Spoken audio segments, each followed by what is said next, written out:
Okay, good morning, everyone, and welcome to this morning's edition of the Coffee Microcaps Morning Meeting. For anybody who is joining us for the first time this morning, my name is Mark Tobin. I'm the founder of Coffee Microcaps, and you're very welcome to this morning's meeting. I would just quickly like to give a shout out to DMX Asset Management, who are the sponsor for all of our webinars and virtual events here at Coffee Microcaps. If you're looking for a small cap or microcap fund manager, please be sure to check out their website and the relevant PDS on there, or indeed contact Stephen or Michael directly. Quick compliance and disclaimer slide.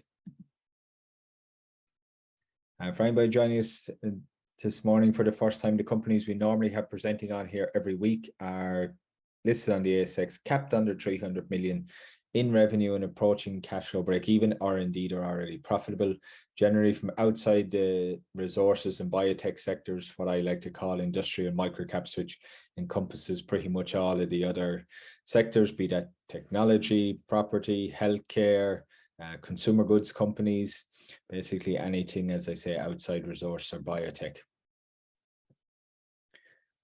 Structured this morning's webinar, each presenter will get a 30-minute slot, followed by which we break down into a 20-minute preso, 10 minutes of Q&A. If you do have any questions, please type them in the Q&A box rather than the chat function. And please note the webinar is being recorded and be posted on the Coffee Microcaps YouTube channel tomorrow morning. You can follow us pretty much on all the socials, Twitter, YouTube, as I said, for the recording of this webinar, and indeed all the other events we have in this series. We've got well over 100 presentations on there now. LinkedIn, and I write a free monthly newsletter, which you can get on the Coffee Microcaps Substack. That will be coming out early next week, will be the next edition of the newsletter. Up first, we're going to have Tim Brown and Jessie Glew from Wotso Property. Coming straight after them, we've got Nathan Jacobsen from Diverger. We'll follow that by Clive Finkelstein from RPM Automotive Group. And finally, we've got no stranger to Coffee Microcaps, Pat Howard, returning to give us an update on everything MSL Solutions Ltd. So without further ado, I'm going to hand over to the Wotso team. So I'm just going to quickly stop sharing there.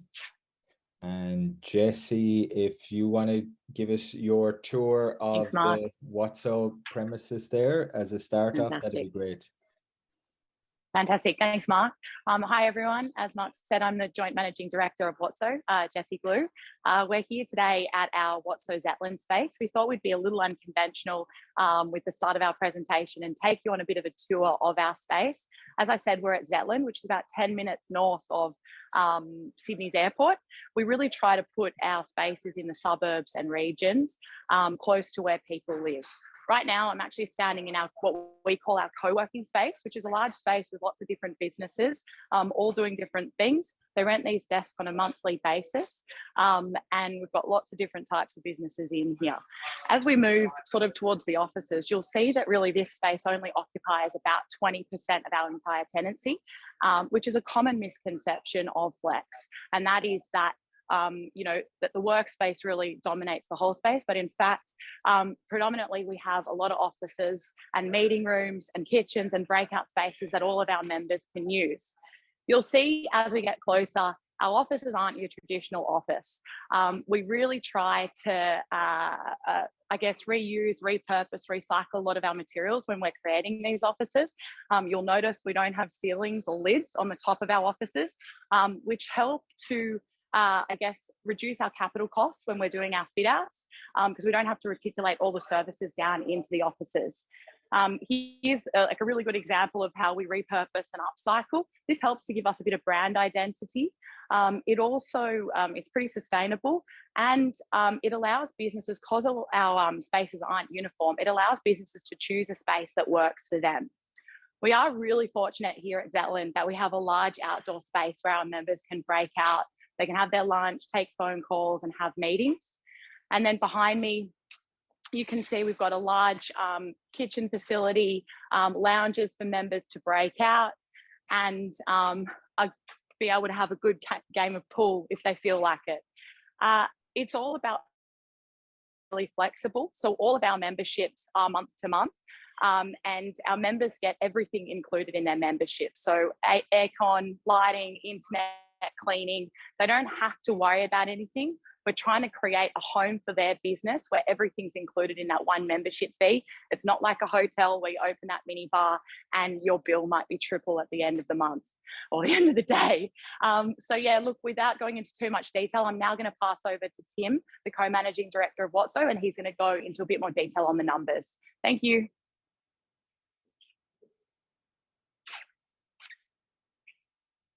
Thanks, Jess. I think, Mark, you're going to spotlight me now, and just give me a thumbs up and we know we'll be ready to go then.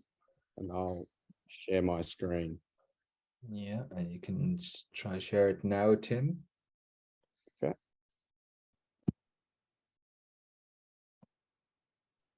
It's coming through now. Yeah, looks perfect, Tim. You're good to go, mate. Real good. Okay. Well, thanks, Jesse. Fantastic tour. I think there's a little hidden talent in there. I'll expect to see you on the next series of Getaway with those brilliant insights into the tour of our Zetland co-workspace. And thank you all for joining us today, and Mark for having us. So I'm going to go into a bit more detail about Wotso property itself, and also Blackwall Limited if time allows, and I'll talk about the relationship between those two entities a little bit later. So the Wotso property story. Who are we?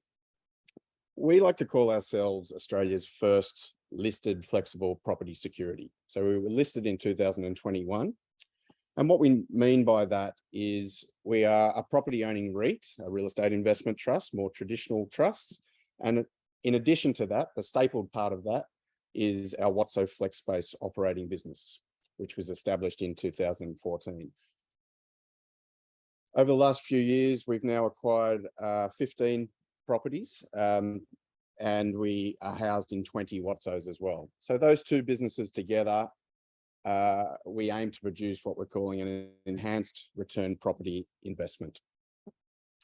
The structure itself, you can see on your screen now, on the left-hand side is Wotso property.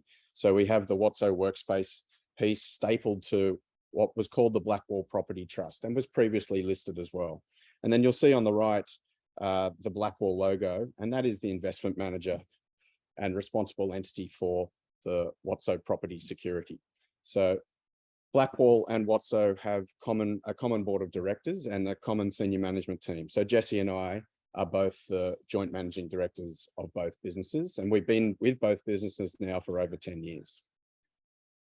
I'll speak a little bit about Blackwall Limited itself at the end, but it is separately listed as well and is a property and fund manager in its own right and trades under the ticker BWF. It charges management fees across to Wotso property. This next slide that I've just brought up is a little bit about the rise of flexible working and how co-working spaces, serviced offices, flex space in general has grown over the last 10 to 15 years, and in particular in the last couple of years, ironically because of COVID. I'm sure you've all heard of WeWork, and you've probably watched the vast amount of TV that is now on it, whether it's on Netflix or Apple TV. They're great watches, by the way. They're really interesting things to watch about the growth of a huge business that probably grew too fast and tried to be something that it really wasn't. However, what WeWork did do is put FlexSpace on the map, and it's now definitely a permanent piece of the property industry. Some of the graphs that you see here show real hockey stick growth, so that's always great, isn't it?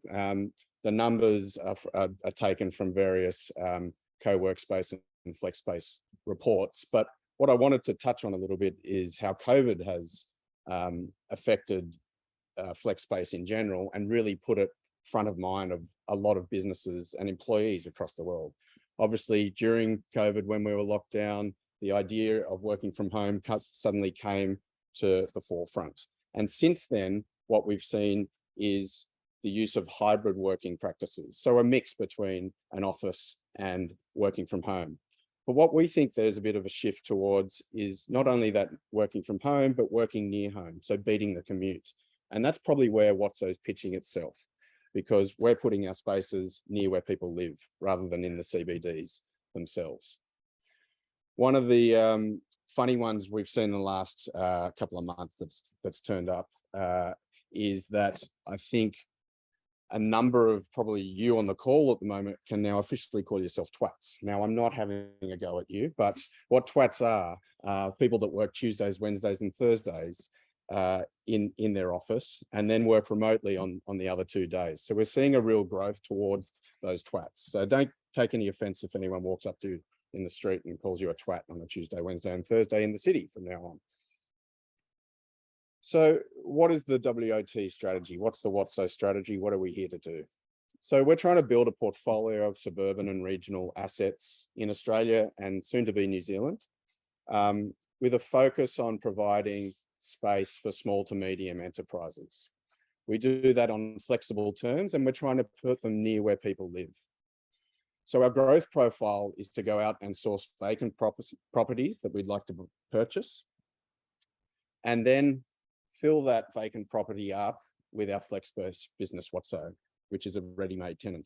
Hopefully that means we can turn the property around quicker. We can get some valuation uplift that will flow through to our net asset value numbers. And then in addition, our enhanced returns that can be achieved by adding together the profits of the Wotso business to the standard lease income of the property owning businesses. Our core market really is the small to medium enterprises. And that is one of the reasons why we are staying out of the CBDs predominantly. We won't say no to a CBD asset, full stop, but we're certainly looking at more suburban and regional assets that we're focusing on. So the Wotso point of difference and what does flexible property mean to us? You would have seen through Jessie's walkthrough and some of the things she spoke about the vibe that we create in our spaces, and really creating a bit of a home for our members, a work home away from home, we like to call it. We're very active in how we manage our properties. Not everyone is the same. We don't take a cookie cutter approach. We look at each one differently, and the vibe that's created is therefore different. But we're providing an easy sort of one-stop shop for a small business to come and set their business up in and operate from. They can come in for a tour in the morning and within half an hour be set up and ready to go. And what, as an investment piece we're doing, is focusing on a large number of smaller tenants rather than a small number of larger tenants, or what we often see in a traditional REIT being a long WALE. That's often spoken about as a very key part to a real estate investment trust. We're totally different to that. So across our portfolio, we have about 5,000 members, and they come from about 1,500 different businesses. In a normal real estate investment trust, those 1,500 different businesses would probably be more like 30 to 40 that would be tenants in 15 or so properties. So it's a very different risk profile, and we certainly don't concentrate on what our WALE is. What we actually think, it de-risks the profile by having a large number of tenants rather than a small number of tenants that could decide to move at any point in time, which could create a larger hole in our portfolio. What it also means is that we aim to achieve higher returns on our investments by having a larger number of smaller businesses paying different and varying amounts on different size spaces. So it allows us to charge a little bit more to them, and therefore our returns should be better in the long run. The other thing we're moving towards now is not just looking at flex space as an office space solution. We're looking at different areas of the property industry. So we've recently opened our first, what we're calling Wotso Health Space at our North Strathfield property. What it aims to do is house health providers. So that could be allied health providers, it could be GPs, it could be specialists. But we really think there's a gap in the market to produce, again, some flexible uses and property for a different type of industry in the property area.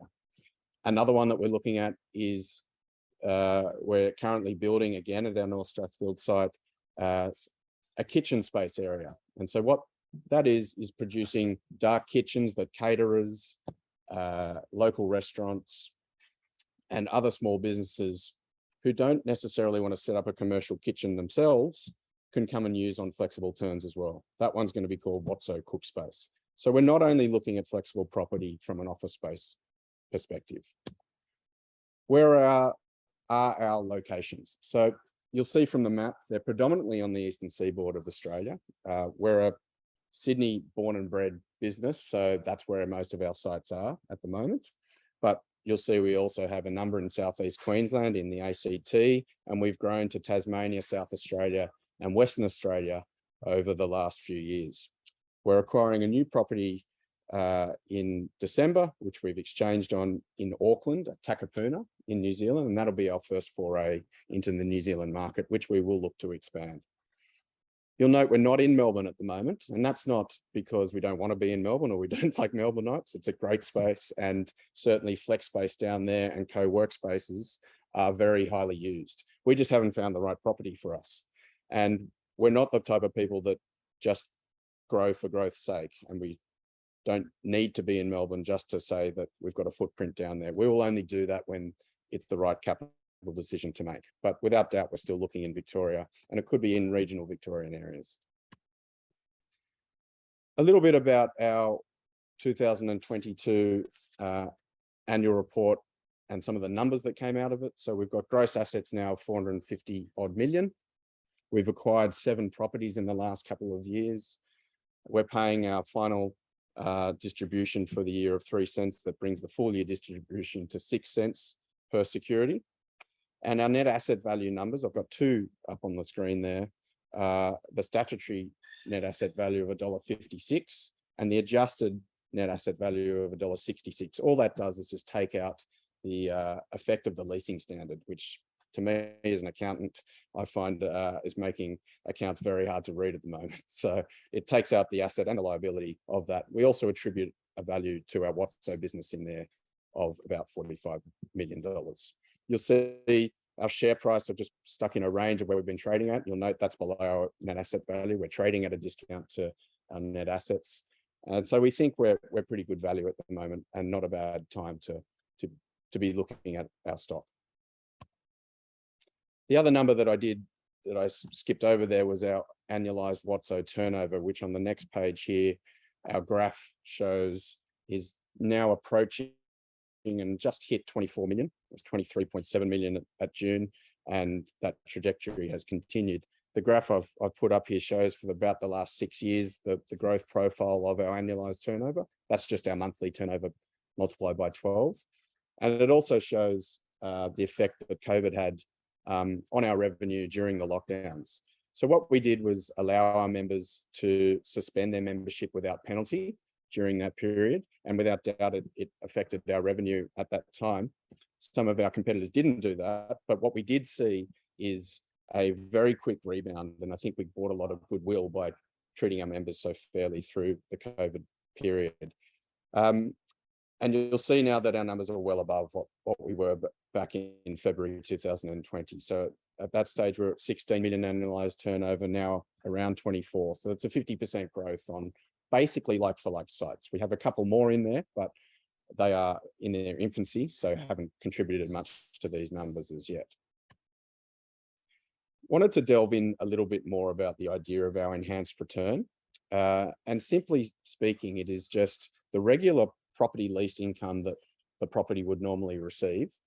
And we add to that the enhanced Wotso profit that is spat out from the operating business.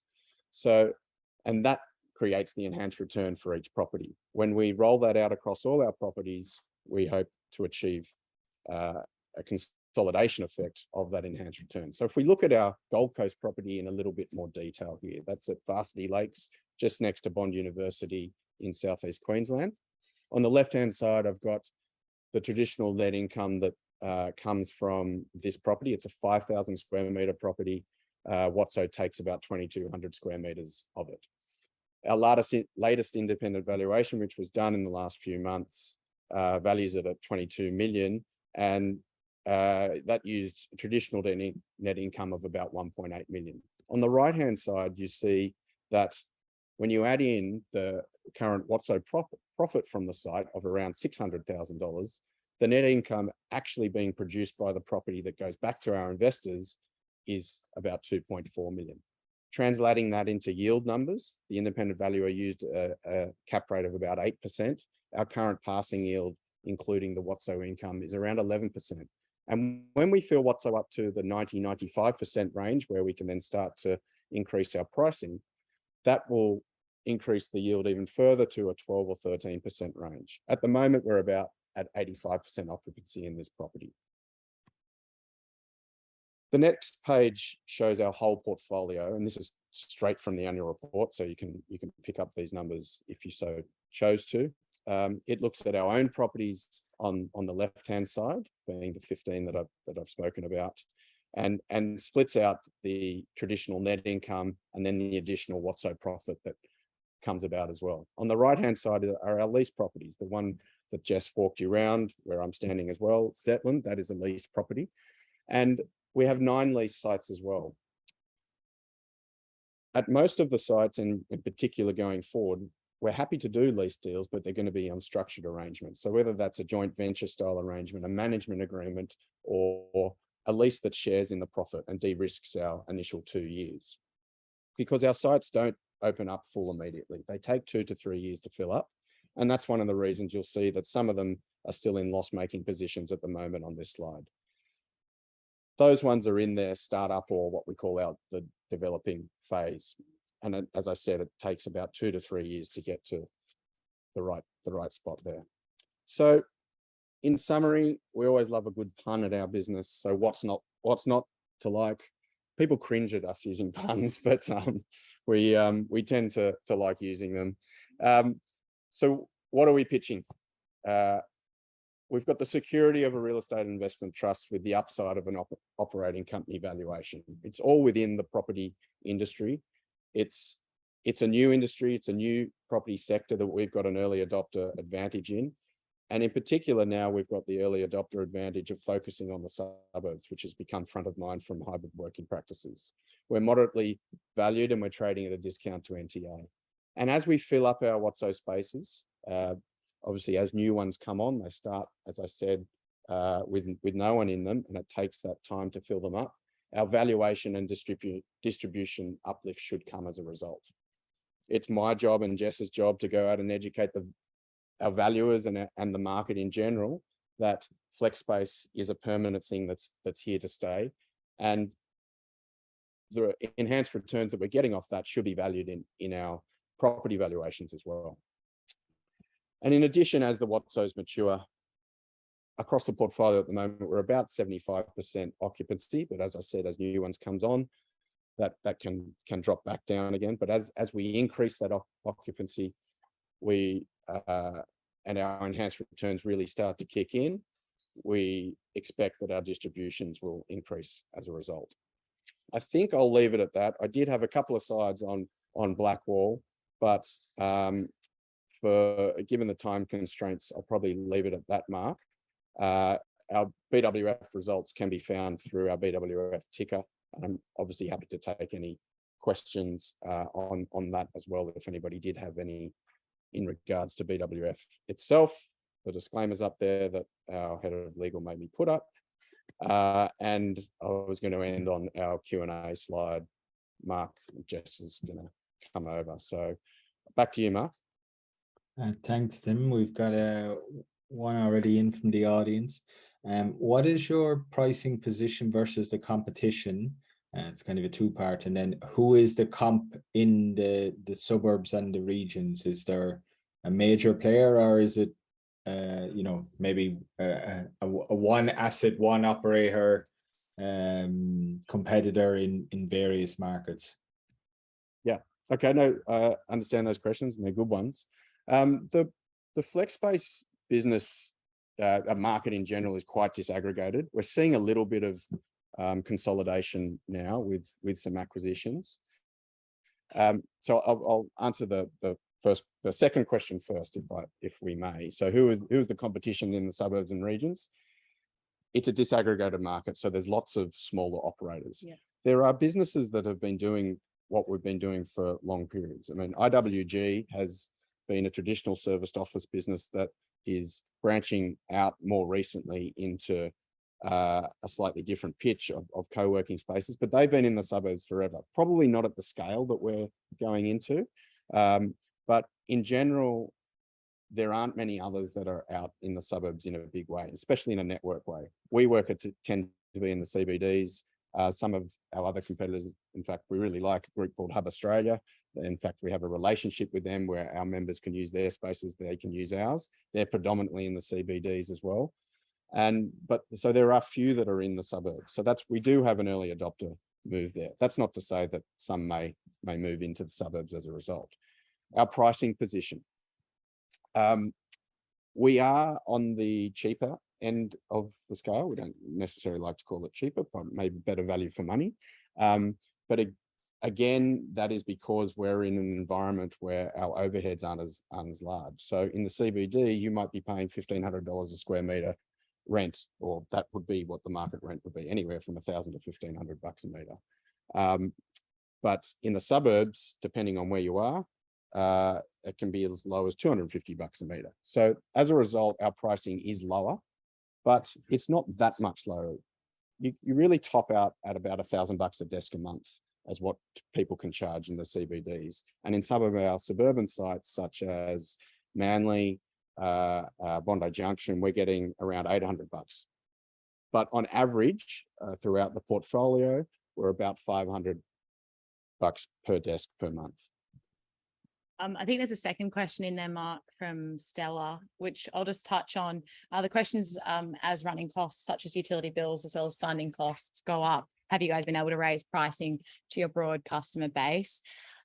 It's a really good one, and it's something that we've talked about quite a bit internally. We think we're quite resilient to inflation in that our memberships are month to month. We're not locking our members into 12 months, 24 months like a number of the other flex spaces are. So as a result of that, as the pricing around us goes up of services, of utilities, we feel that we're able to increase our pricing as that occurs, and match what is going on in our environment around us.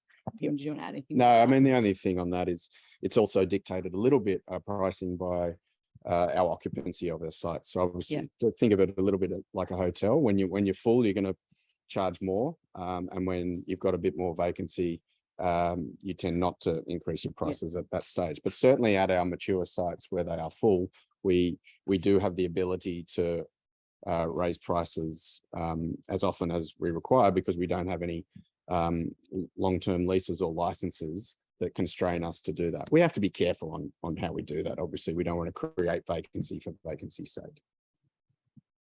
Just a quick one from me.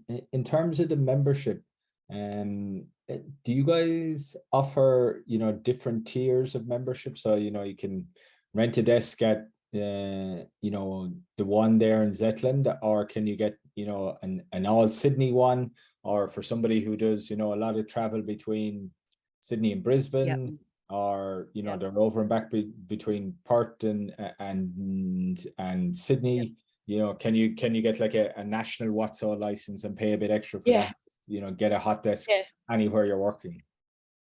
Good question. What we do is, if you're a member of Wotso, you can turn up to any one of our sites and what we call hot desk for the day.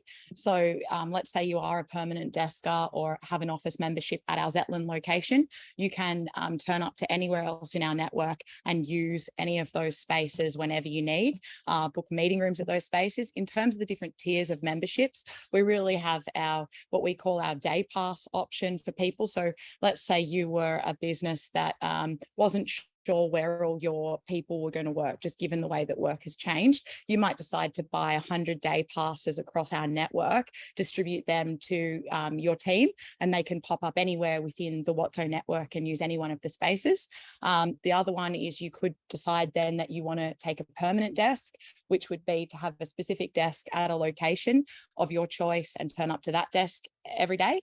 And then the next level up is sort of to move into an office and have your team sitting in that office environment. And generally speaking, the pricing increases through each of those different levels. Yeah, but as Jess sort of alluded to in a tour, 80% of our revenue is from permanent office spaces. Yeah.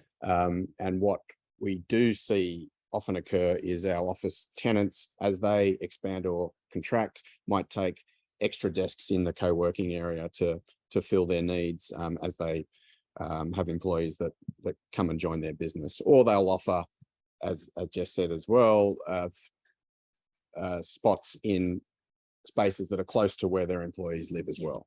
But they'll tend to have a home Wotso that is a permanent space for them. Our average tenor in our spaces, in our mature spaces, is just under 3 years. So this is not a month-to-month proposition to people. This is a permanent solution to people. Okay. Guys, thank you very much for the tour and the presentation. We'll leave it there. We're just perfectly on time. So, and if you could please, Tim, stop sharing your screen, because I do know we have Nathan standing by up in Queensland. He's gonna jump in now shortly. There we go. Okay. Okay, thanks for having us, guys. Thank you very much. Good luck, Nathan. Okay. Thanks, Jess. Thanks. Thanks, Tim. Thanks, Jess. Morning, everybody. Good morning. If you want to start sharing your screen, I'll let you know when it's coming through. Yeah. Okay, I can see the cover slide of your presentation now, Nathan. You're good to go, mate. Okay, great. Can you still see it now? I'll just put it on full screen mode.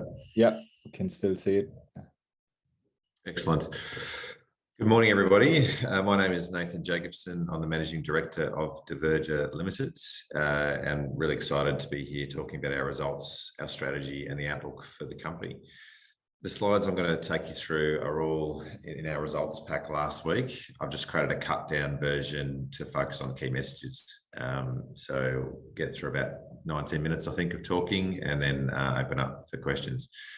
Diverger was previously Eastern Investments. It's a company that's been around sort of 10 plus years. However, in the last 2 years or 18 months, we've been embarking on a new strategy. And through that process, we've rebranded the company to Diverger Limited. Effectively, our target market is financial advisors and accounting businesses, particularly in the small to mid-tier end of the market.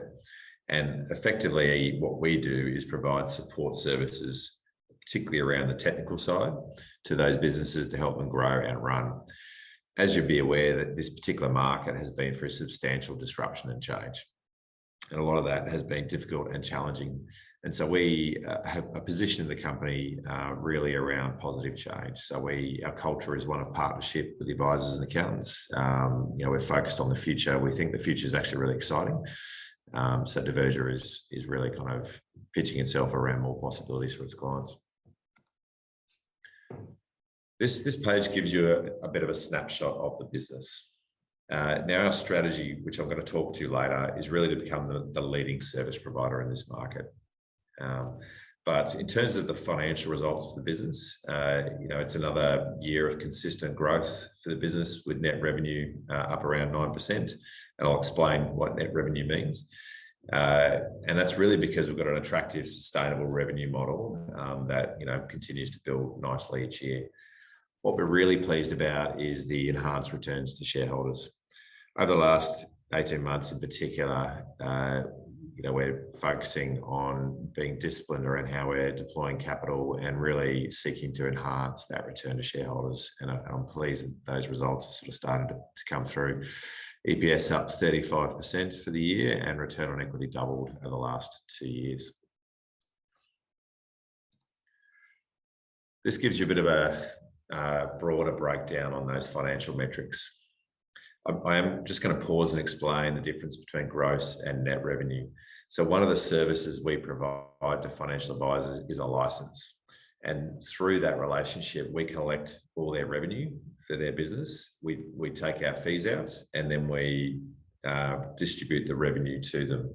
What that means is their revenue ends up in our revenue numbers, but it isn't actually our revenue at all. So now those numbers are up substantially, 36%, which really reflects the underlying growth strength of the practices we're working with.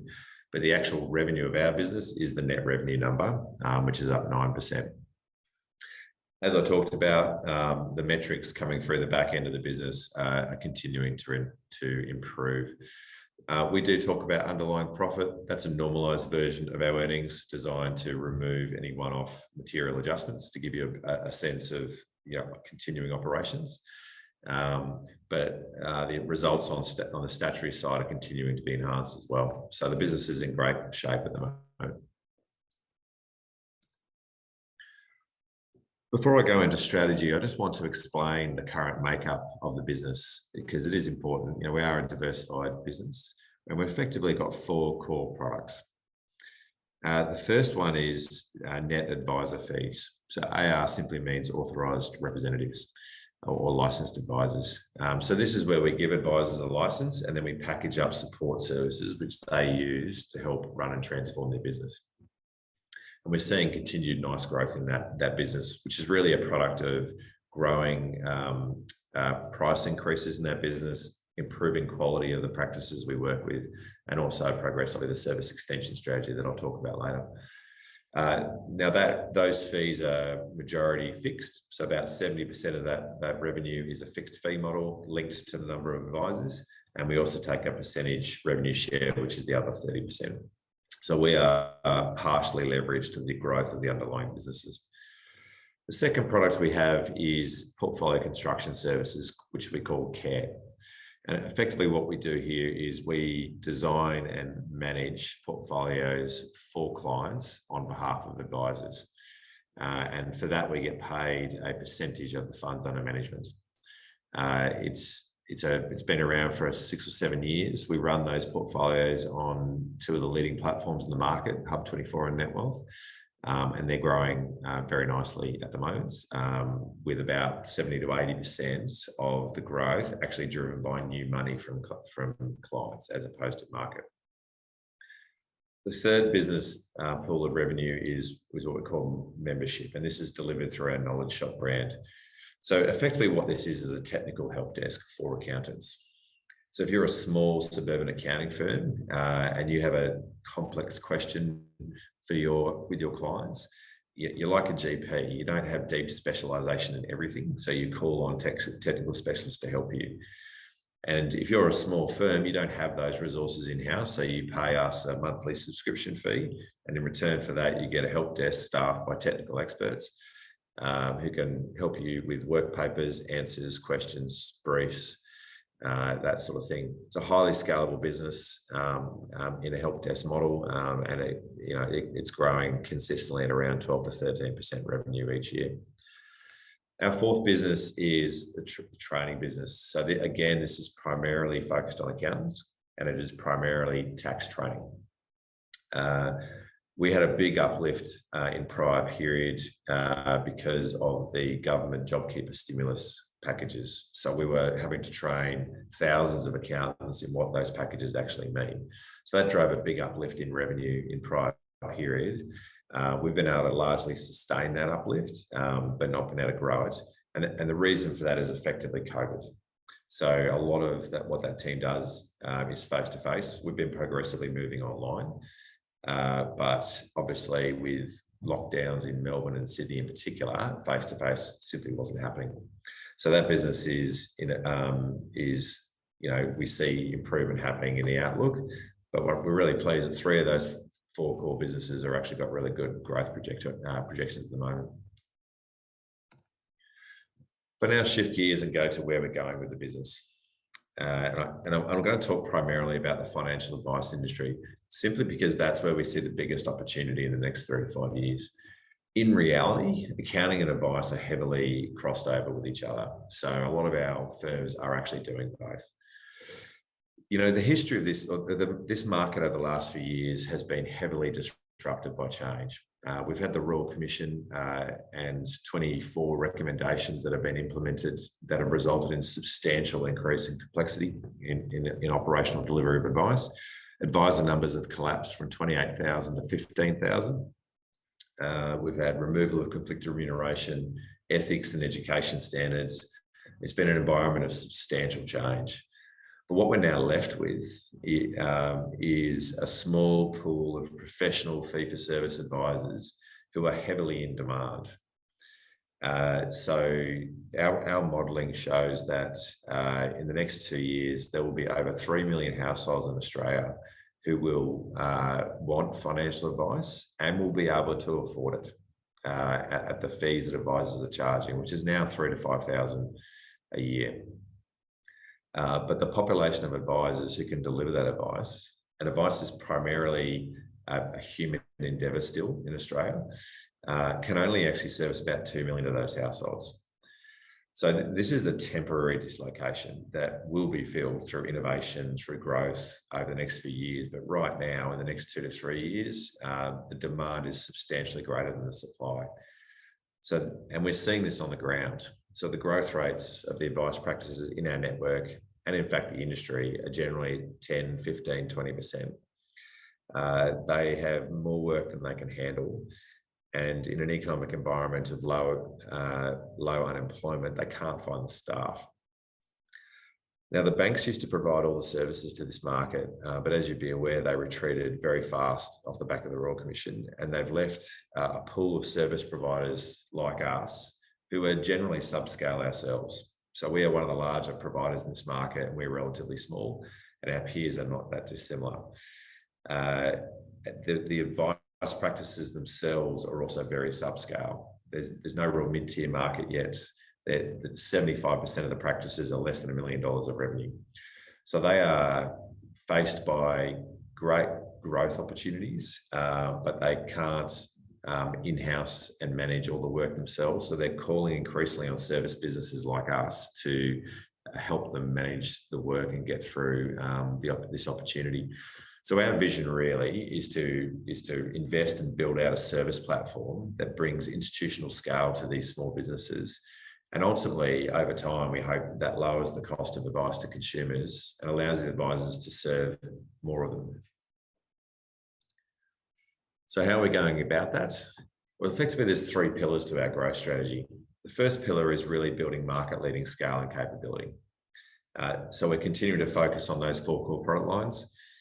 We are actively evaluating inorganic opportunities to further accelerate both scale and capability. And we want to use that scale to effectively out-invest our competition. The second pillar, and this is actually as important, if not more important, is really a share of wallet strategy. So the overall revenue pool for advice is $10 billion. It's actually as large as the platform market in Australia, but it's highly fragmented across hundreds and hundreds of advice businesses. The actual portion of that revenue pool that we play into as a licensee is only about 6%. So the opportunity to provide other services to these businesses is actually very attractive. And more importantly, if you do the licensee role well, you are their trusted advisor. So they come to us for help on a range of services. So this has been a major focus for us to really build out our service platform, which then gives advisors more options around how they use us. And the last pillar of our growth strategy is really the transformation piece. This is a longer play. This is really looking at the infrastructure of the industry, which is yet to see any material change around digitization, very little use of robotic process automation, machine learning, data automation, simply because that infrastructure was never invested in by the banks. So we see this really exciting opportunity to partner with our technology partners, and we have a shareholding with Hub24, who is providing technology services to support our strategy, and really moving our business away from manual activity to a data services and analytics business. This is a multi-year investment. It takes time, but that's the real transformation opportunity off the back of the first 2 pillars. Over the last 12 months, we've had a number of key achievements to pursue this strategy across those 3 areas. But the one I want to emphasize is really that middle one. In the last 12 months, we've launched 4 new services.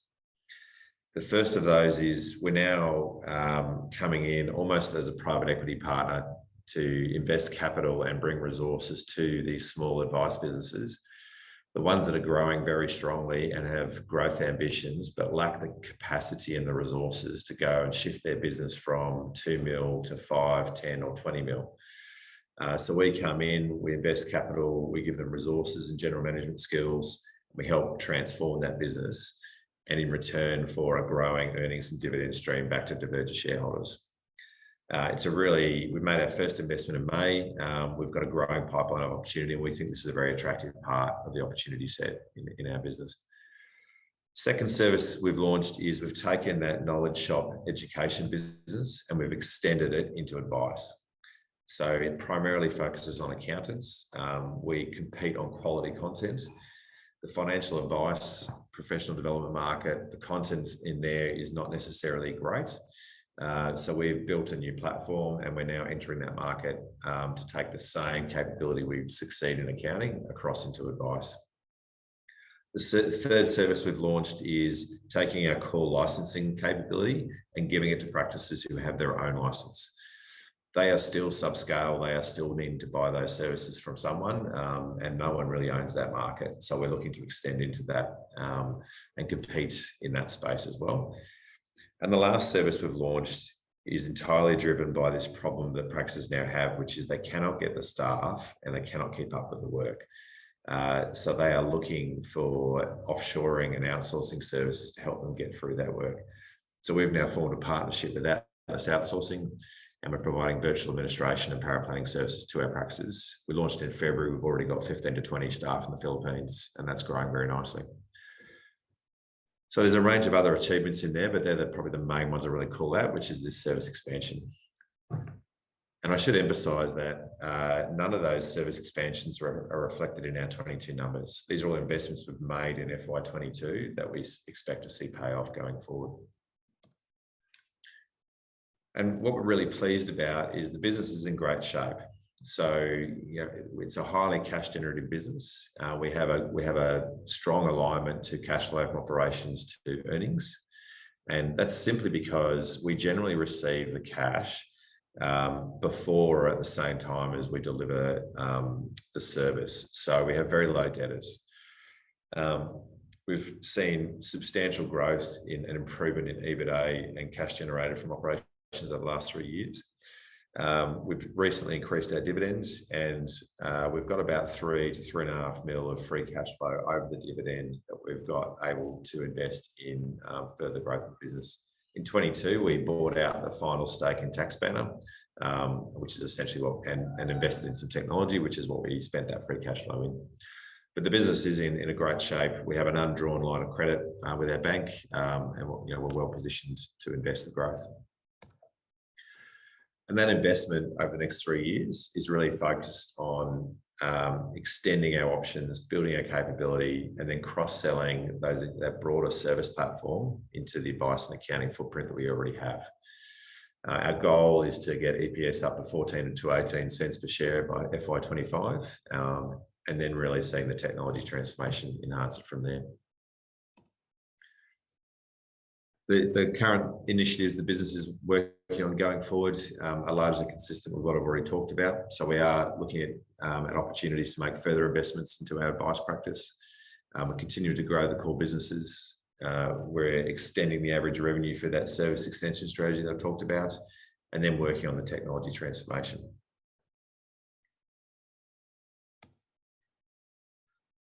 Now, lastly, we've now given some outlook guidance to the market around FY25 targets to give you a sense of where we think the business is going to go. So we think we can improve the net revenue growth of the business from 9% to 10 to 14. But we're also very focused on enhancing the return to shareholders off the back end of that investment. So leveraging the scale as it comes through and also using that free cash flow to actually further accelerate the growth of the business. We've announced recently a stable dividend payout ratio. So we're now moving forward paying out between 40 to 60% of adjusted NPAT. Adjusted really being adjusted for any non-cash impairments or fair value. We've also launched a capital management policy to give shareholders a sense of how the board will make decisions and be prudent around the investment of capital. And in closing, it's been a great 18 months for the business. It's a year of record growth in earnings and returns to shareholder. The strategy is working. We are well positioned for this transformation and innovation opportunity in the advice and accounting markets. The business is in great financial shape. We're positioned well to invest, and the opportunity set in front of us is really positive. The usual disclaimer, which I'll let you read at your leisure. And Mark, I think that's me on time for opening up for questions. Yeah, thanks, Nathan. We've got one here. Can you please comment on the progress of the Centrepoint Alliance transaction, if you can? Yes, of course. So as most of you would be aware, we made a non-binding offer to acquire Centrepoint back in June, and that included a call option over 19.9% of the company. Since making that announcement, we had a number of meetings with Centrepoint's board, and we gave them additional information. And through that process, it became clear that some of the assumptions we based the offer on was not where the company was at. Earnings, dilution of performance rights, and items like that. We indicated we were willing to work through those with Centrepoint, but we would need access to DD to validate our assumptions. They have indicated, and they've said this to the market, obviously, that they feel the price is not high enough, but have not given any information to address that. They've indicated they're working on other opportunities, but haven't provided any information on that. So, we're in a position where we can't really meaningfully progress. We do retain the call option. We are watching and waiting, but at this stage, there's no real update for the market other than what we've already disclosed. What is pleasing, though, is in having made that offer, we're obviously cautious about progressing unless we're comfortable that the returns to shareholders are justified. But it's also resulted in a number of inbound inquiries off the back of us indicating our intent in the market. So, if anything, 2 months later, our option set in front of us across a range of opportunities, both small and large, have really only gotten broader. So, I think it's pleasing that the business has been noticed, and we're quite excited about option set over and above Centrepoint. And then one from me. We've seen a bit of talk in the media for the last week or so. Potential now for the new government. They're talking about reversing FOFA or rolling it back, and the two of the largest super funds talking about taking a more active approach to financial planning for their members in this new FOFA paradigm that may eventuate over the next, let's say, 12 to 24 months. If the super funds kind of came back in place of where the banks were historically, would that be a serious threat, do you think? Or would they be really doing a very watered down, the kind of, to use an analogy, there's my super products, there would be like a my financial planning product, but that would be very watered down and basic, but would kind of cover, kind of most people that might fall out of going to a traditional planner. Yeah, no, great question, Mark. So, firstly, over the next few years, the demand from high net worth and mass affluent clients for financial advice, it far exceeds the supply. So, the consequence, though, is Middle Australia won't get access to financial advice. So, I think the reforms that are being proposed in principle are positive, because it helps to solve this consumer problem where financial advisors just will be like a lawyer and accountant. You won't be able to afford them unless you can pay $200 to $300 an hour for them to deliver that advice. So there is a role to play for some of these institutions, including the super funds, to provide simple general advice, particularly for existing clients. And I think that's a good thing for Australia, because we are passionate believers that people should get access to good quality financial advice. irrespective of their situation. So we don't see it as a threat to our core business. There's substantial growth opportunities in the market irrespective of that. But I think the other thing I'd offer is what they're proposing is transformational. The Royal Commission recommendations took 4 years to implement, and they were implemented at an absolute freight train pace. So I had 30% of my team do nothing else but Royal Commission driven reg reform for the last 2 to 3 years. There's a lot of other reviews. So Justice Derrington from the Joint Law Reform Commission is reviewing the whole Corporations Act, Chapter 7, and she's recommending that be replaced over 10 years. Stephen Jones, the Minister, is on record for not entirely supporting the expansion of intra-fund advice and industry funds. You've obviously seen Consumer and Choice indicate their resistance to those reforms. So, I think in principle, it's a positive shift that they're going to simplify some of the operational issues whilst maintaining consumer protections.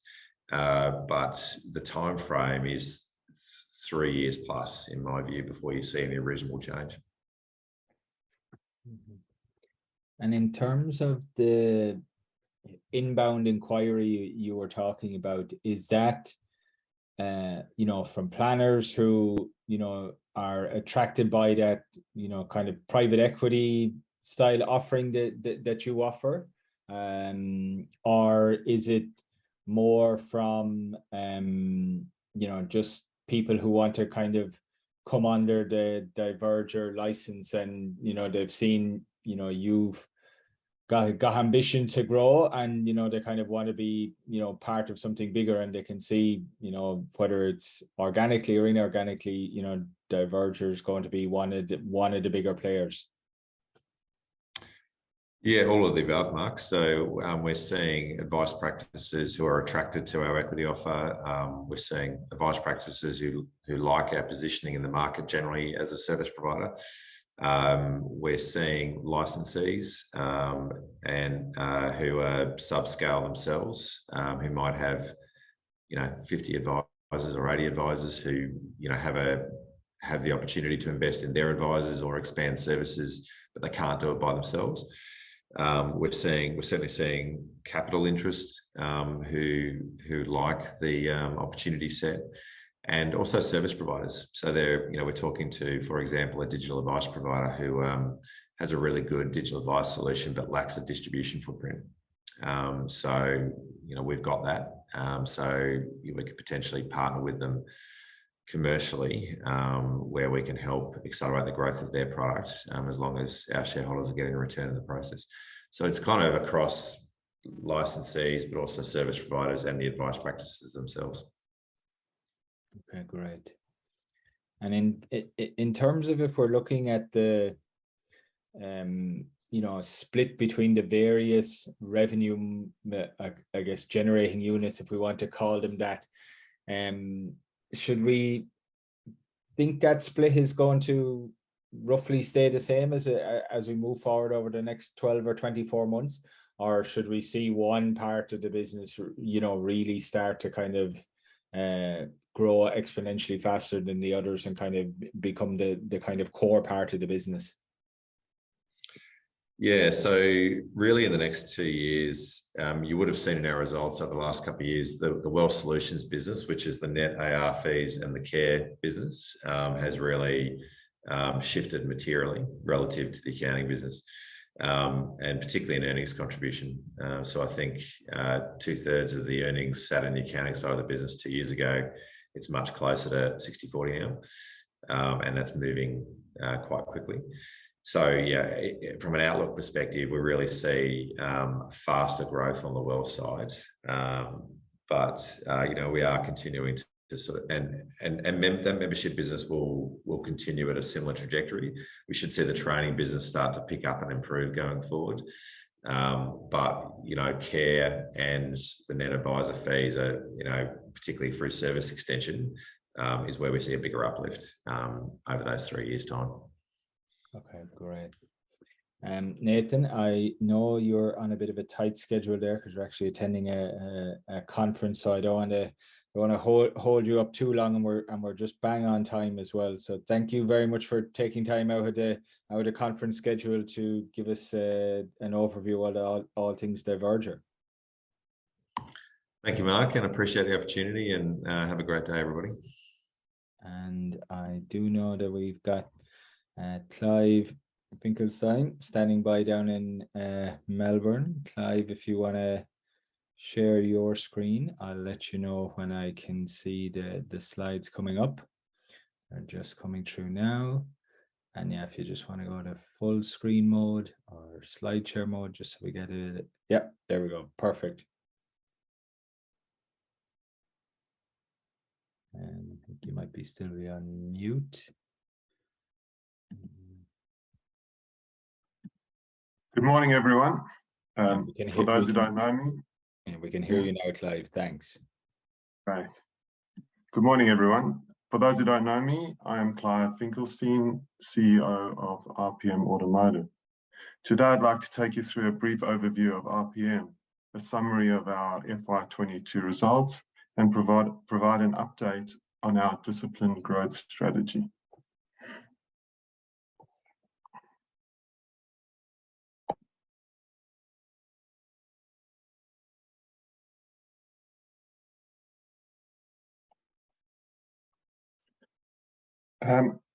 The RPM Group is establishing a national footprint in the Australian automotive industry.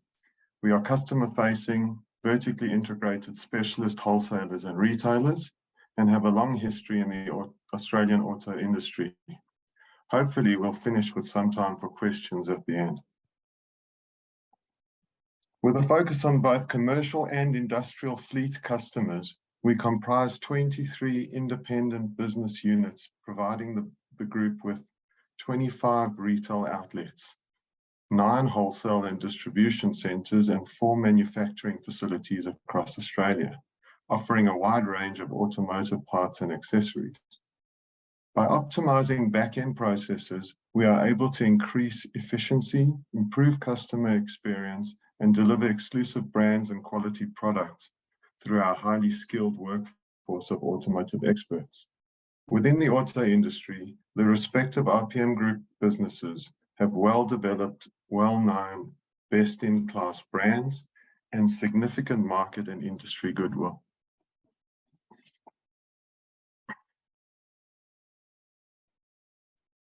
There's a little stand-up comedy for you.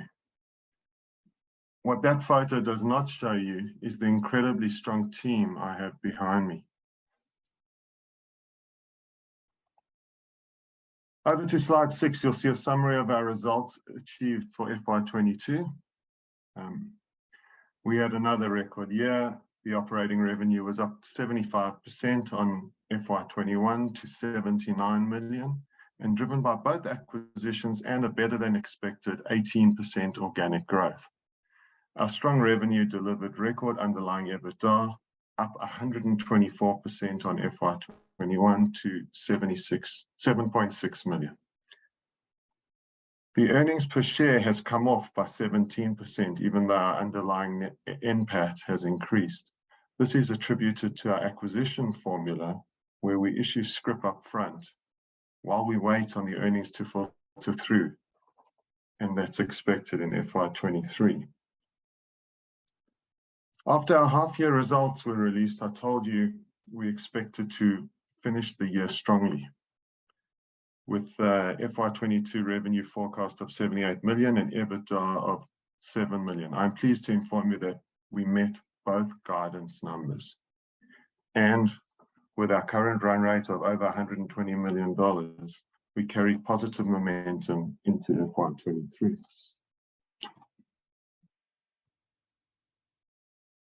The 7th slide highlights our complementary business units.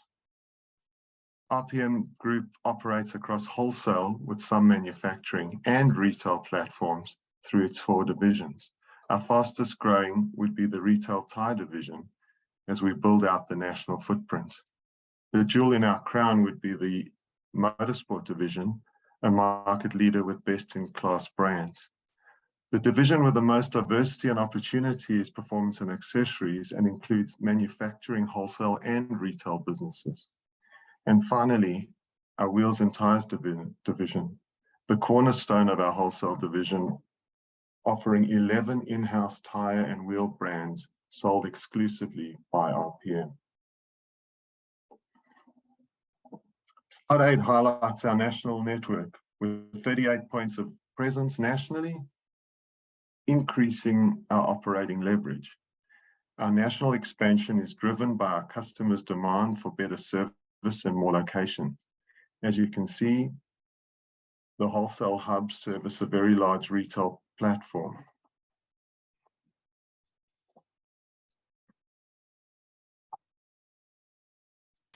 Slide 9 highlights the fact that RPM continues to grow. What provides RPM with some level of uniqueness is that when we invest in a new retail operation, we automatically achieve organic growth through our wholesale platforms. One of the contributing factors to our larger than expected 18% organic growth in FY22. What is not always clearly explained is the organic investment to build out the network, which includes 3 new distribution facilities and 2 new retail stores. I definitely prefer pictures to paragraphs. RPM has a wide range of products across the 3 major categories. What we have been able to achieve this year is greatly expand our product range offerings, while also broadening our target markets, specifically in our high margin, high growth segment. This might sound a little cheesy, but offering more products and services to more customers is what drives us.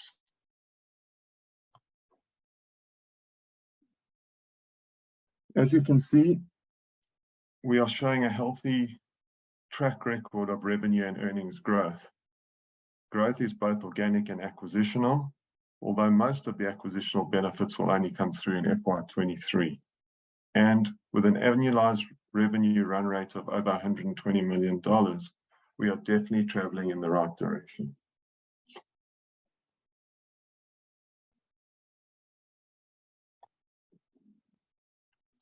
Slide 12 simply breaks down the earnings by division and provides some commentary on the gross profit and earnings achieved in each division.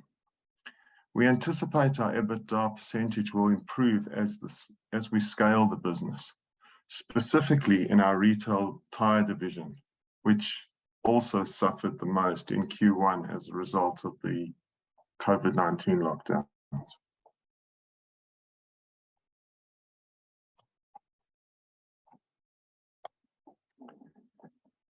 RPM has favorable industry fundamentals as the Australian automotive aftermarket is huge, continually growing while remaining highly fragmented. With well over 1 million new vehicles sold per annum and a total vehicle park of over 20 million, it is easy to see where the opportunities are for our wheels, tires, service and accessories business.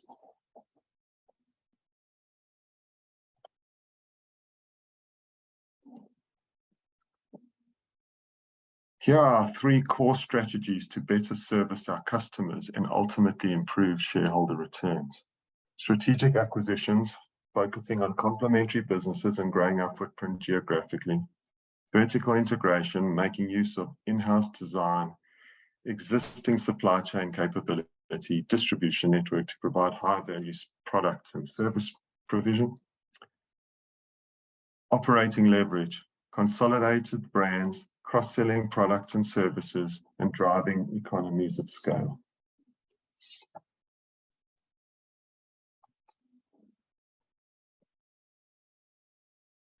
You can see our acquisition strategy metrics on the left. What I'd like to draw your attention to is the case study on the right.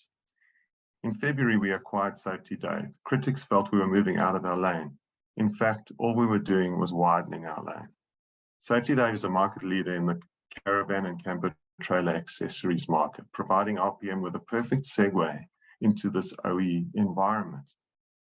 The strategic rationale is simple: growing the accessories division by broadening the product range, through both retail and wholesale divisions to both the OE and aftermarket.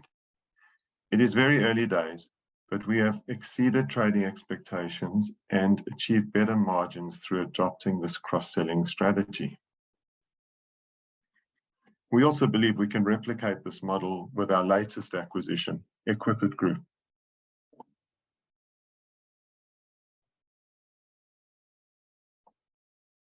Slide 7 focuses on the wholesale retail ecosystem and highlights how expanding our retail platform grows wholesale volumes.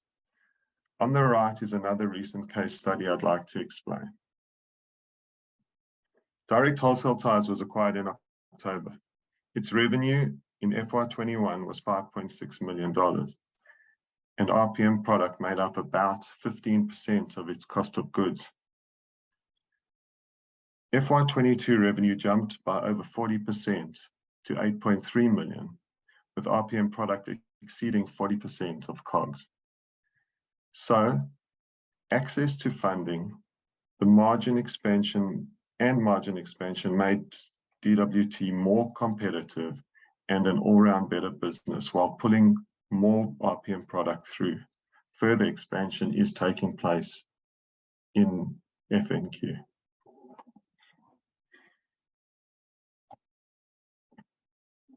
Slide 8 is self-explanatory. We are essentially a company that is a stock, debtors and cash business. Managing our inventory and maximizing our supply chain opportunities is fundamental.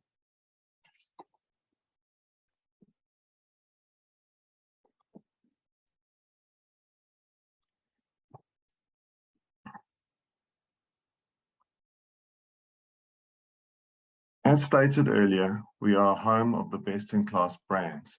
We have many famous brands across our various divisions. Some of them are highlighted over here. Our Tier 3 tyre brands may not be household names, but they do provide real value for money opportunities to our customers.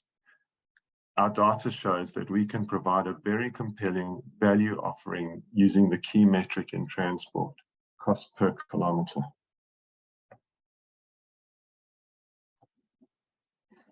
Quick corporate snapshot, bit of detail on the company. I'll let you guys have a look at that in your own time. And list of the board. We'd like to highlight the fact that Guy Nichols has recently joined our board, and we expect great things from him.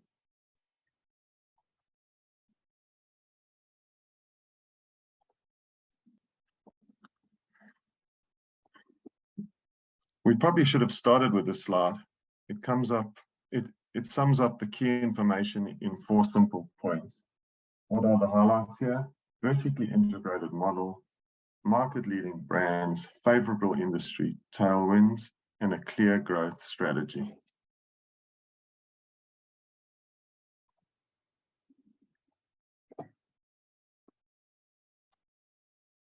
At RPM, we are very focused on the future, what we will look like and where we are going.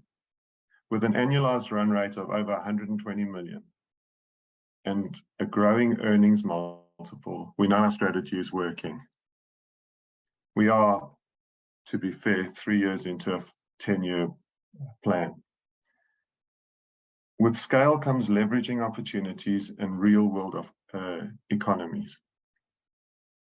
Identifying target investment opportunities, both product and network, resulting in an expansion of our national infrastructure. I believe there is massive value in the share, and right now is a great time to invest in RPM. Thanks for your time, everybody. Thanks, Clive. I might just get the ball rolling on the questions if I can. In terms of acquisitions going forward, are you looking to acquisitions to build out one of those particularly 4 divisions, or are you kind of open to, you know, an opportunistic acquisition that, you know, will fit into one of your 4 divisions? So our growth strategy is actually quite simple. We're looking to build out our retail platform, which basically pulls our wholesale through. So our retail tire division is a key focus for us from a growth point of view, as well as our accessories division, because they both complement each other. And then if we look at the competitive landscape currently, I mean, major competitors to you, whether that's on a national basis or a regional basis, what are they up to? Are they also trying to grow competitively like you are and capture, maintain their share of market, or are they kind of happy where they are and they're kind of sticking to what they know? So we're in an interesting space. Most of our competitors are multinationals in the tire industry. Building out a network is an ultimate goal for everyone. Obviously, distribution is key. We have seen some movement but more in the consumer and retail space. Our focus is in commercial and industrial, and that's where we historically, commercial and industrial has been more fragmented. So yes, there's a consolidation, but we believe that we exist in a slightly different space to where most of the, if you like, competitors have been focusing their attention. And that's specifically in the tire environment. In performance and accessories, there's a lot of competition, there's a lot of growth, there's a lot of consolidation in that space, but there's also a lot of opportunity. And if we can just talk about, I mean, critical for your business, supply chains, whether that's getting stuff into Australia, getting stuff moved around Australia. We've heard from a few results now over reporting season, costs are coming down, supply chains are getting somewhat back to normal, but we're definitely not there yet, either on costs or on the way things were two years ago. The impacts of that through 2022 and kind of what you think is going to play out in 2023 in terms of how it affects RPM. Well, I can tell you that, I mean, I'll get to the supply chain issues in a moment, but our single biggest challenge is human resources. Trying to find people. We're desperate for people. The demand for business far outstrips our capability to service, and the reason for that is just finding quality employees. As far as supply chain is concerned,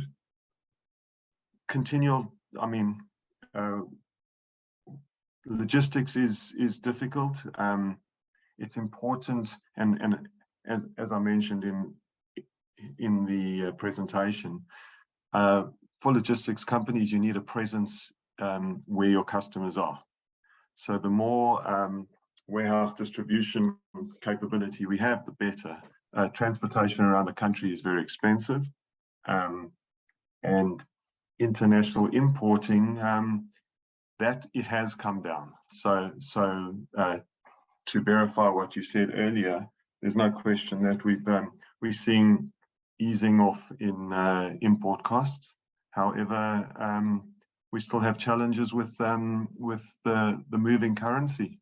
So it's how well you buy and how well you negotiate, and we have excellent suppliers who we lock in price for periods, and we do our best to minimize price increases to make sure that our products are competitive in the market.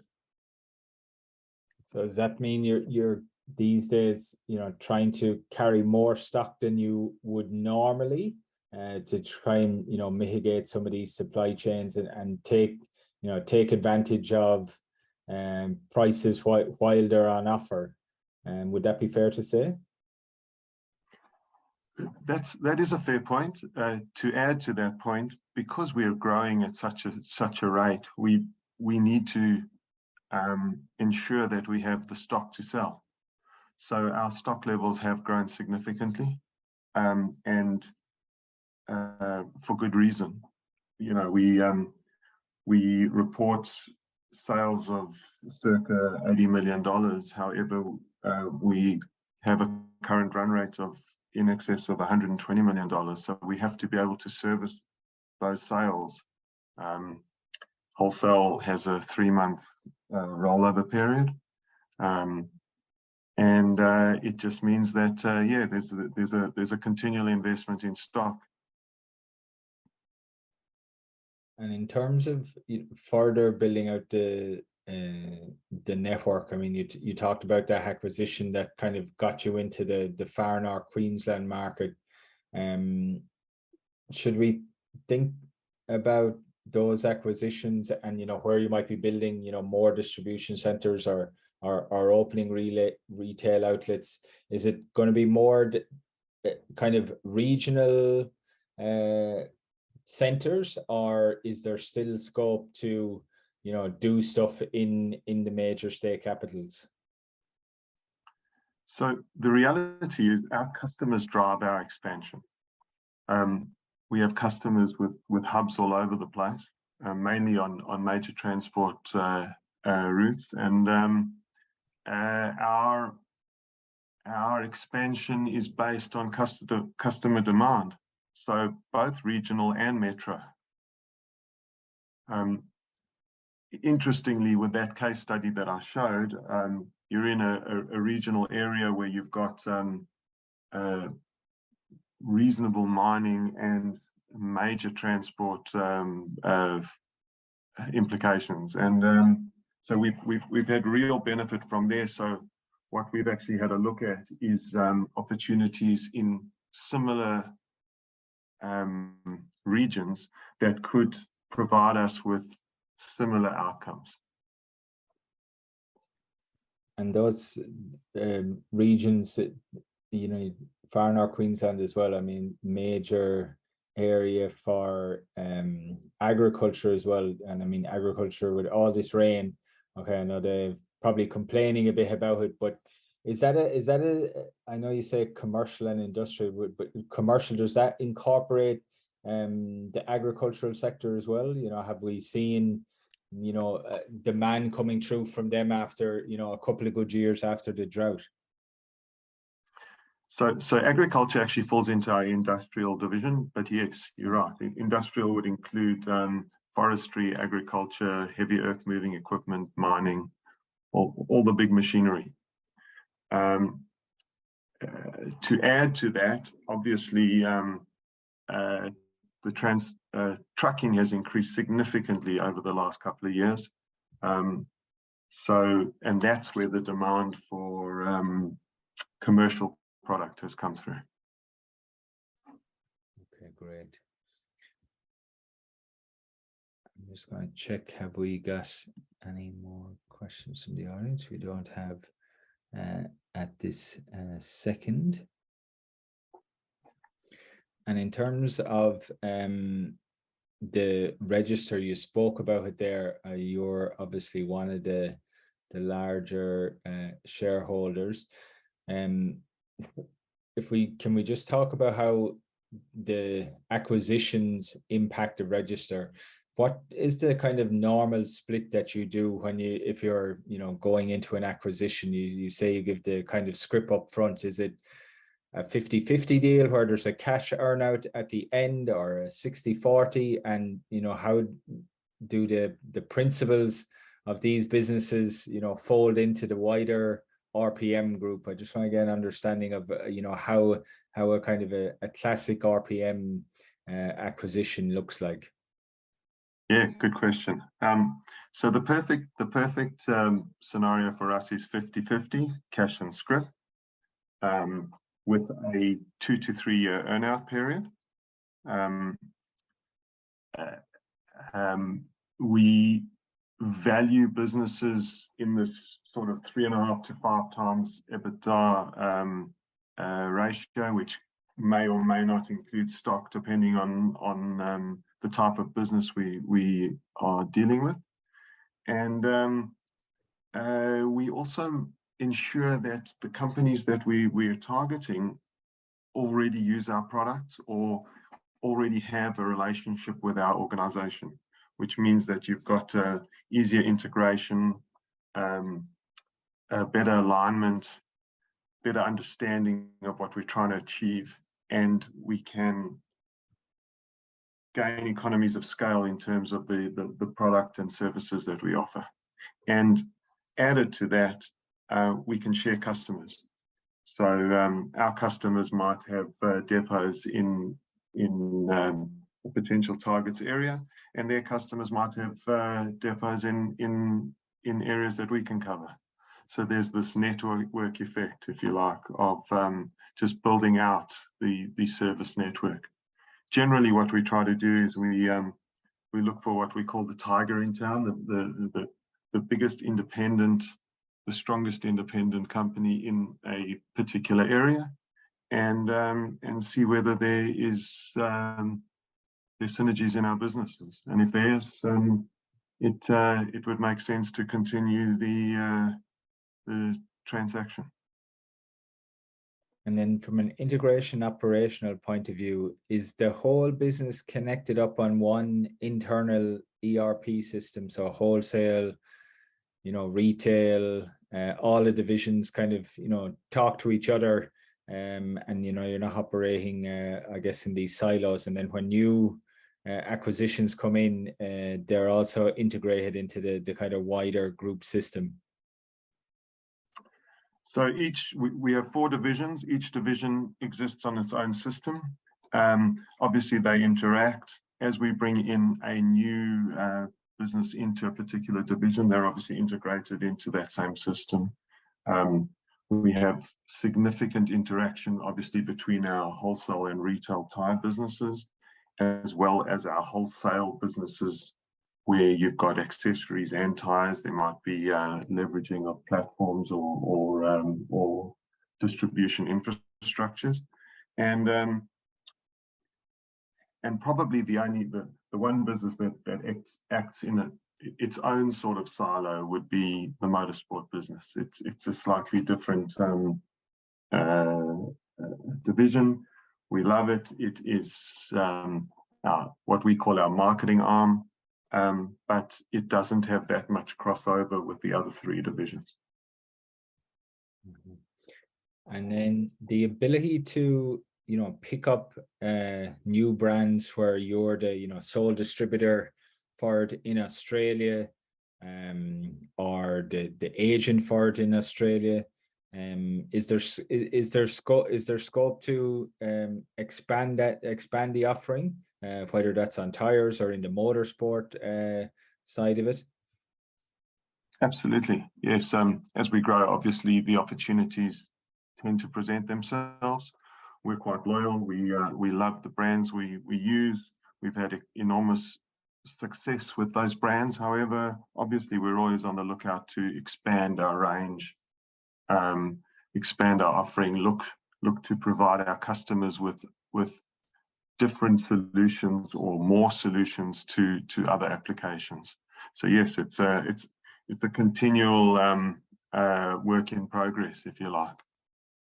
Okay, I'm just going to check, Clive. We got anything here? We don't. And I think, yeah, Pat and David have joined us from Brisbane. Clive, I think we're just about up on time now. So let me say thanks for joining us this morning from Melbourne and sharing the RPM story with us. And yeah, we'll look forward to keeping an eye on it over the next 6 to 12 months. Thanks very much. And thanks for your time, everybody. Thanks. Have a good day. You could just please stop sharing your screen.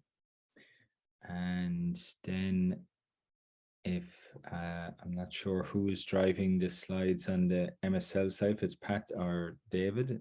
Pat, and I'll just say welcome back to Pat for coming back in and giving us an update on MSL. I think this might be your 4th appearance with us, Pat. Maybe. I don't know if you're sick of hearing from me at the moment, but no, I'm back again, and we're in good shape. So I really appreciate both your listeners that are coming in and the invitation, Mark. Okay, great. And just to mention, we do have David Marshall, CFO, alongside Pat for today's presentation. If there's any specific questions for David, I'm sure he'll take them. Very nice. Thank you, Mark. And is that presentation up as it is, Mark? Up, yeah, and on full screen. So you're good to go, Pat, whenever you're ready. I'm good to go.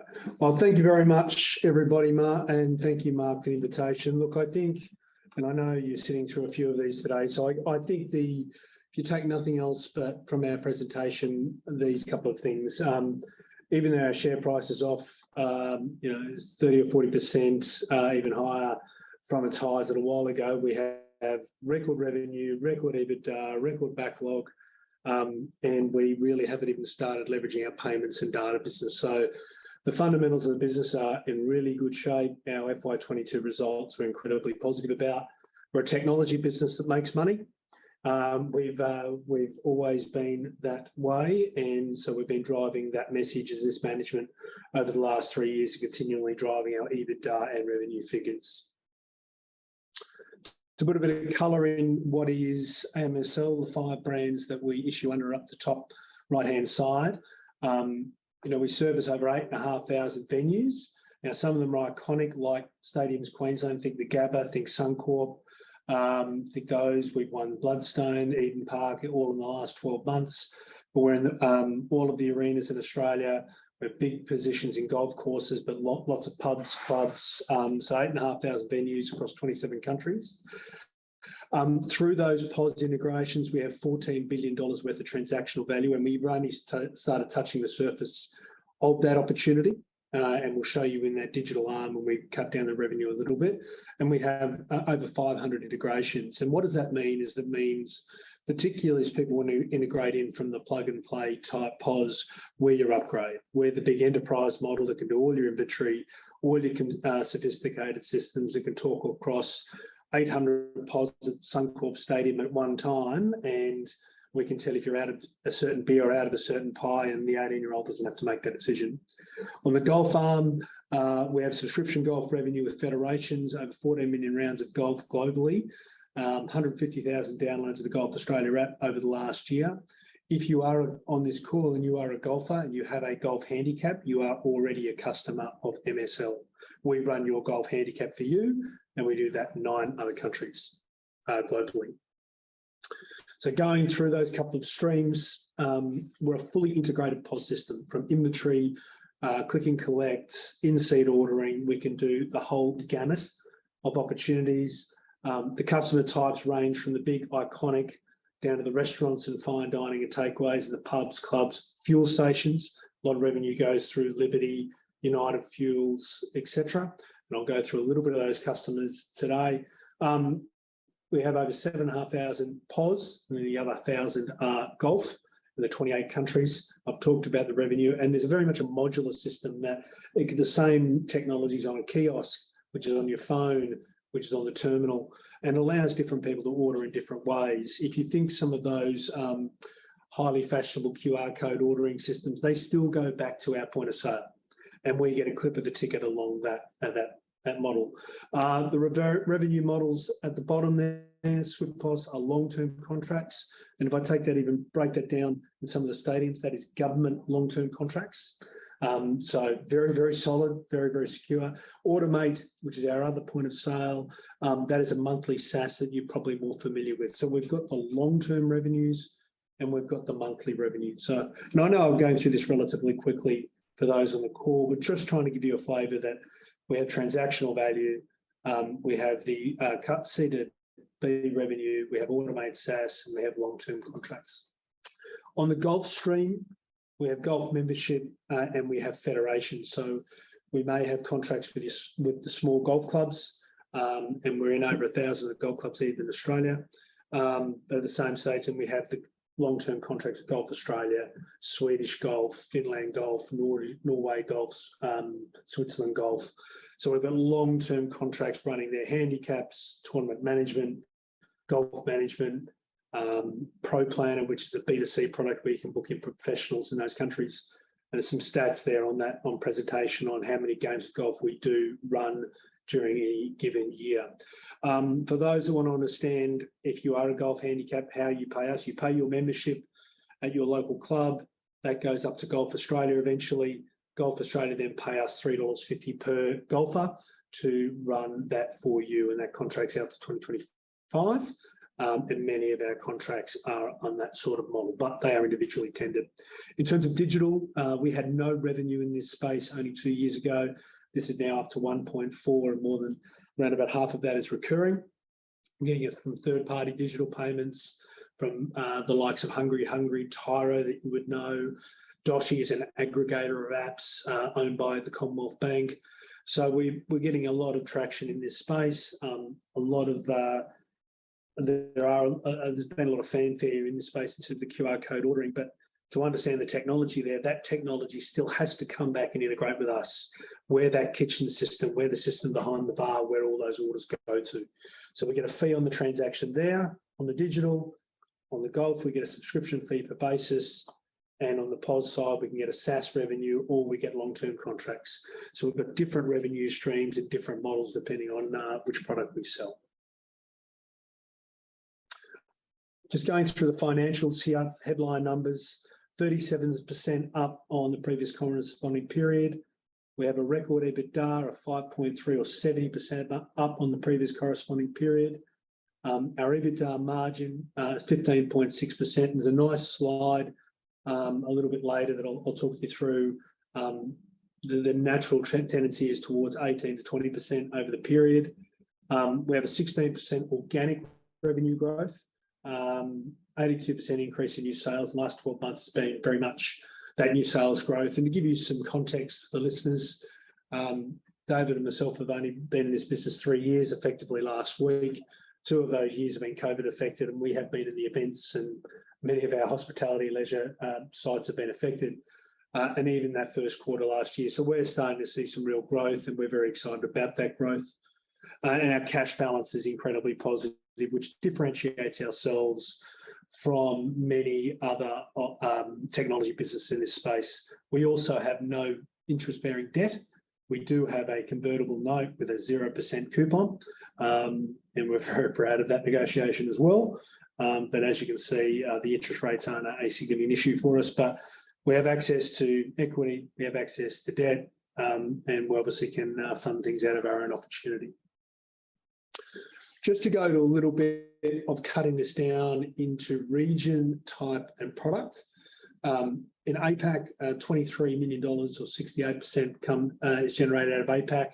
In saying that, SwiftPOS does go out to 26 countries. So our USA revenue is in that, but generated out of the software that is generated here. About 21% comes out of the UK. And we're starting to get greater traction in our own IP in that space. And I'm going to get David to talk a little bit about our third-party work in the UK. And then we have a golf business, which is a 10% of the business based out of Denmark, which is a fantastic annuity business. And particularly now, we've just put in a new CEOs and new management in that part of the world to look at that, driving that revenue in that area. Going to the middle type of revenue on the right here, in the middle here, recurring the 21% and the 38%. So effectively the best part of $20 million of recurring. The one-off new sales can also be in software. So some of our government clients do like to pay for their software up front. We obviously have a hardware component, which is lower margin, but does enable sales. Same thing with professional services, $2.5 million professional services, which helps enable the sales of that software and recurring. So I think the big focus there is that $20 million of recurring in the dark blue and in the orange for you to focus on, and that has been growing over time. Revenue by product, $19 million of point of sale sales. That slide only a year ago with our only point of sale was significantly less than that. The SwiftPOS sales alone direct were $2 or $3 million. So we've really driven and increased our own IP. We have some federation contracts there in the orange. So 19 million plus the 5.4 are long-term contracts and long-term recurring revenue opportunities. David, two things. Is there anything I've forgotten there? And I might just get you to talk to, we're often asked about the third-party components, and even as they are going away and dwindling over time, it might be worthwhile putting a little bit of context on those. Yeah, thanks, Pat. I think importantly, that 5.2 million of total revenue through third-party products, we flagged at our half year how we had quite substantial high-value sales in the UK in the first half of the year of a third-party product, but at low margin. Over half of that 5.21 million is made up of that particular transactions in the first half of the year. That we flagged it would diminish as a third party. We have increased our sales in the UK through the SwiftPOS product, our own IP, which obviously comes at a much higher margin to us due to the cost of ownership there. So what we're seeing is we will continue to see that third party number decline, but it's not going to be lost to us. It's going to be replaced by higher margin sales of our own product into that sector and growth. And that's really been our strategy with the acquisition of both SwiftPOS and Automate. Those two POS businesses, our own IP and our real growth engine going forward into the future years. We will talk about the recurring revenue nature of some of our third-party products as we go through the slide deck, which will give you some further context. And I think also just going back to the mix of recurring to non-recurring or to sales in the prior chart there, Pat, 50% of our revenues in recurring. We don't drive a particular behavior in regard to do we want to sell upfront licenses or SaaS licenses. We're really trying to be adaptive to the customer. As Pat alluded to, some customers are really looking for that capital nature of software and are willing to pay upfront, and so they can capitalize it. We're very happy to facilitate that.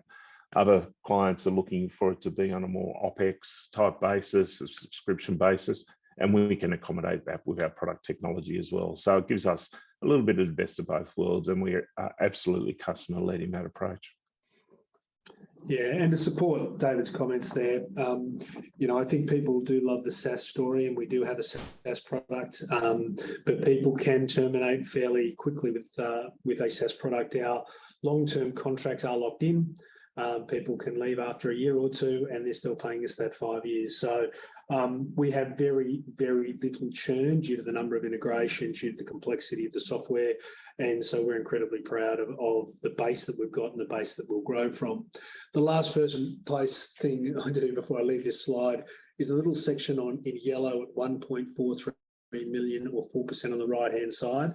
So that revenue stream did not exist 2 years ago. And that's where we're starting to leverage the payments business. So for example, when a Tyro needs to access our point of sale, they're a payment provider, as many of you would know. They pay us a percentage of the fee that they get. And we're starting to leverage that with other payment providers to maximise or even start our opportunity to leverage payments and the data that we have access to. We know how many Coca-Colas are spent, and we know how many beers are used in any certain location, any certain day. And many of the distributors have no clarity of where that information is. So we believe there's some great opportunities to leverage that, all in while increasing the number of venues and pods that we have in the terminals.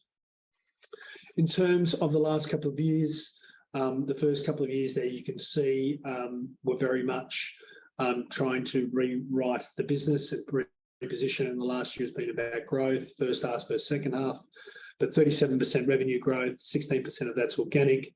We've made 2 acquisitions and successfully grown those businesses 20 and 30% respectively. That'd be Automate and SwiftPOS. We've only had Automate for 9 months, the last 12 months. So we're very, very happy about the revenue growth off the really sustainable base that we have. In terms of EBITDA and EBITDA margin, David talked about this a little while ago. David and I joined in the first half 20, the last dark blue column, and we've had a very big focus on EBITDA margin the last 12 months over revenue, and starting to get that revenue growth. You'll see we're in the last three halves, 18%, 13%, and 18% on EBITDA margin. And really that came down to the one large sale we had of a third-party product in the UK. And hence we are incredibly focused on selling our own IP, unless the customer really wants to drive a certain product at a certain time. But the record EBITDA 70% increase. Each one of the jurisdictions, UK, Denmark, and Australia, individually increased revenue and EBITDA. And the current management ended, as I said, in that last dark blue, with an 82% increase in new sales over the last year. The major point of this slide, and I know Mark will hurry me up to get some questions in at the end, but the point of this slide, and it's public, you can download this, but our actual FY22 numbers are on the far left. We then pull out the Automate acquisition to give you the organic growth, so 33 million of revenue, 5 million from Automate, 28 million of on organic growth, which will show you 37% increase in revenue and 16% organic. So hopefully that slide really pulls out what growth we're getting out of acquisitions that we're very positive about. We still believe that we have acquisition growth with us, with a strong balance sheet and strong access to capital, and really if our share price stays at it, when we're open to debt as well, for the ability to be able to continue to grow EBITDA accretive businesses. In terms of segment view, I alluded to it there. If I start with our corporate overheads, in 2022, it was 4.2 million. In 2021, it was 4.2 million. We've been able to strongly look after our costs while still grow the revenue from external customers over that period. The last dot point on the right-hand side, UK is in a transition from a reseller or a third party to SwiftPOS, and we expect the EBITDA margin to increase significantly in the UK, and we expect further growth as well in the US over the next year or two. In terms of cash, our receipts from customers is 10 million greater than the prior year. There is no interest-bearing debt, as we mentioned earlier. We retired in the first half of FY22. We made an acquisition with SwiftPOS, which I'm sure David will talk to if you want to ask him, in debt to make sure we preserve the capital or weren't dilutive to the shareholders, and as a consequence paid that debt back fairly promptly over the next 12 months or so. But with a cash balance, access to capital and debt, and positions MSL for acquisitions in line with strategy, so along the POS, golf and digital lines. David, I might pass back to you on this slide just to go through the bridge between the recurring from a year ago into where we are today. Yeah, thanks, Pat. And I think the purpose of this slide is to really show, and this is just our recurring revenue, as we pointed out before, is about 50% of our total revenue. But the real growth in our recurring revenue is coming from the Automate and the SwiftPOS products.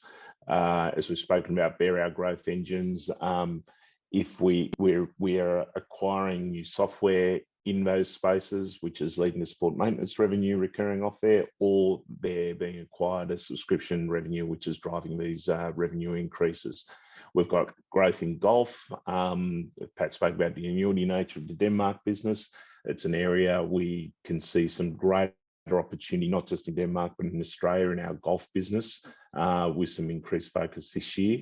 And some opportunities before us. The digital growth, Pat spoke about the 1.4 in digital revenue for this year. In total, half of that's from recurring. And this is probably with 8,000 venues and $14 billion worth of transactional value going through our POS, where we would hope to see some accelerated growth in this revenue line. But it's important, I think, we call out that we are still transitioning from the third-party products and some legacy products that in its net for recurring revenue and its net had a weight on our recurring revenue of about 1.1 million in the year. We expect FY23 to be a similar type of impact from those products, albeit we expect greater growth from our our products to the left. And but certainly once we get to the end of FY23, that recurring revenue from those products is pretty much got to a level where it will no longer weigh down on our overall growth. Thank you. I'm not going to go through, and Mark always good on time, so I won't go through the sales documentation and the rest of the presentation for the benefit of the group, but we're very proud of the last year. We've won 7 stadium tenders from 7 in the past 12 months, and they're fairly iconic, and each one of those stadiums has 500, 600, 800 POS, so they're $500,000 deals at a starting point. So we're particularly happy with our core enterprise sales. We also have a reseller networks that sell to different jurisdictions and different locations in North Queensland, Dubbo, New Zealand, based out of the Middle East. And so we're seeing revenue growth, EBITDA growth, and we also got a record backlog. The last bit I will talk about backlog for us is contracts that have been won that have not been recognised. So the Stadiums Queensland, which is the biggest contract that we have ever signed with Suncorp and Gabba on a 5-year deal, we have not recognised that revenue in those FY22 results. And as a consequence, you'll see that recognised in FY23 and gives a significant start on that growth position that we want to be able to continue on over the next couple of years. Mark, hopefully I've kept to speed for you, and happy to take any questions as the group need. And we got one already from the audience. Do you have any feedback from those stadium customer wins? Why you were consistently chosen above competitors, and you know who else was, I guess, you know, part of the RFP process or the tender process? Yeah. Well, it's interesting. We're becoming really the only player. There's a competitor that has moved focused. Probably is after 4 or 5 losses that they're not particularly focused in this area at the moment. Why do we win? We win on redundancy. Is a really strong part of it. So, and I'll give you an example of that is the Australia-Vietnam soccer match at Amy Park, and and it was pretty important for us. The payment system, so the payment system to the side, that transactions they went down, and we can still trade offline for up to 90 days. The Suncorp Stadium had a problem nearly 1.5 to 2 years ago, where at a State of Origin match they couldn't trade. And as a consequence, they lost up to $1.5 million of revenue because their system couldn't trade off the line. We saw that happen in the Aviva Stadium only a week or 2 ago when an NFL match, and the Aviva Stadium's in Dublin, so they have the Americans had flown over to Dublin, and Mark, with your accent, you'll know Aviva Stadium. That went down, and they had to give away food effectively in that cash position. So our redundancy is really important. The enterprise nature of our system is really important, so that you can change. If you run out of, let's use a Queensland term, a 4X, you can change on 800 terminals. You can show that you've run out of 4X from the back of someone's back office off their phone. So it's a really malleable enterprise system. The Squares and the other competitors in this, the light space, don't have that enterprise type system. Are you still expecting? Does that make sense, Mark? Yep, no, it does. Yeah, and the NFL game in Dublin is to honour our US American ties. Yes. Are you still expecting revenue growth in the UK market over the next 12 months, given energy inflation situation there hitting, I guess, discretionary spend, you know, days out at stadiums for whether that be concerts, sporting events? Yeah, we're seeing real growth actually, and think contrary to your position, people stop buying when inflation kicks in. They'll stop buying houses, but they still want to have fun. And so you see people, it's the old thing, people do less fine dining, but go and spend more money at pizzas.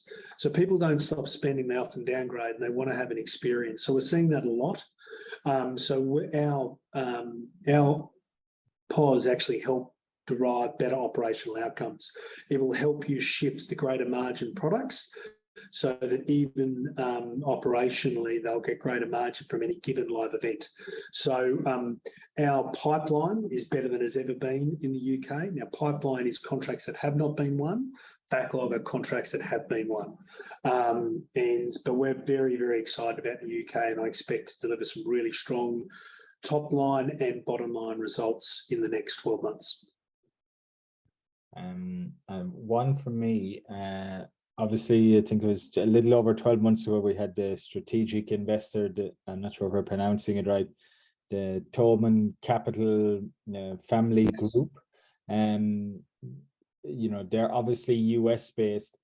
Are you engaging with them on opportunities to, you know, break further into the US market at either some of their properties, or, you know, have they been able to, you know, get you foots in the door and introductions on that side, or, you know, what is the relationship with them currently?